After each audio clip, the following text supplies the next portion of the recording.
লীগ সরকারের পতনের পর উনি ঢাকাতে আসেন ডক্টর ইউনূস সরকারের কাজ করার জন্য। এসে আমাকে ডেকে নেন। যেহেতু সম্পর্কটা একটু গভীরে যাচ্ছিল, উনি যখন আমাকে ডাকে আমি তার ডাকে সাড়া দিই। প্রথমে আমরা হোটেল ইন্টারকন্টিনেন্টালে কয়েকদিন থাকি, এরপর বিভিন্ন জায়গায় তার সঙ্গে যাই। আমাকে ছাড়া উনি বাঁচবেন না এমন কথা বলতেন, শুনতে ভালোই লাগতো। খুব শীঘ্রই বিয়ে করে আমাকে আমেরিকা নিয়ে যাবেন এমনটাই কথা ছিল। এর মধ্যে আমি কনসেপ্ট করি। আপনারা বলতে পারেন এই যুগে কেন এমন হলো। আসলে উনি বারবারই আমাকে বুঝিয়েছেন ওনার বেসিকটমি করানো, তাই প্রোটেকশনের প্রয়োজন নেই।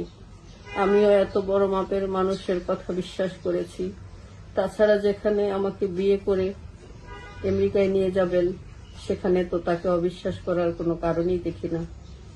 আলী রিয়াজ যখন জানতে পারে আমি প্রেগনেন্ট, তখন থেকে আমাকে ইগনোর করতে শুরু করলো। একদিন দিলরুবা শারমিন নামে এক ভদ্র মহিলা আমাকে কল করে অনেক বুঝিয়েছেন। উনি বারবারই বলেন যে কোনো মুহূর্তে দেশের অবস্থা খারাপ হবে, আওয়ামী লীগ যে কোনো মুহূর্তে ব্যাক করতে পারে, আওয়ামী লীগ ব্যাক করলে খুবই ভয়ানক হবে আলী রিয়াজের জন্য। তখন উনি আমাকে বলেন এই মুহূর্তে বাচ্চা না নিয়ে আমেরিকা গিয়ে বাচ্চা নিলেই ভালো হবে। আমি ওই মহিলার কথা বিশ্বাস করেছিলাম। বুঝিয়ে শুনে উনি আমাকে ধানমন্ডি গণস্বাস্থ্য হাসপাতালে নিয়ে অ্যাবর্শন করান। এরপর থেকে আলী রিয়াজ আমার সঙ্গে যোগাযোগ বন্ধ করে দেন। আমিও পাগলের মতো হয়ে যাই, বিভিন্ন মাধ্যমে যোগাযোগ করার চেষ্টা করি। এরপর থেকে শুরু হয় আমার উপর নির্যাতন।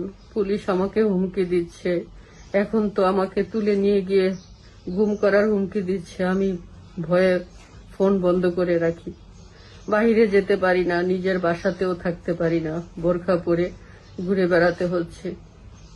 আমার জীবনে এমন ভাবে বিপন্ন করবেন উনি আমি ভাবতেই পারিনি। আমার কি দোষ? আমি তো খুবই সাধারণ একটা মেয়ে, আমি সাধারণভাবে বাঁচতে চাই। আমি তো আলী রিয়াজের বিরুদ্ধে পাবলিকলি কোনো কথা বলতে চাইনি, আজ উপায় না পেয়ে বলতে বাধ্য হচ্ছি। আমি বাঁচতে চাই, আমি সাধারণভাবে বাঁচতে চাই।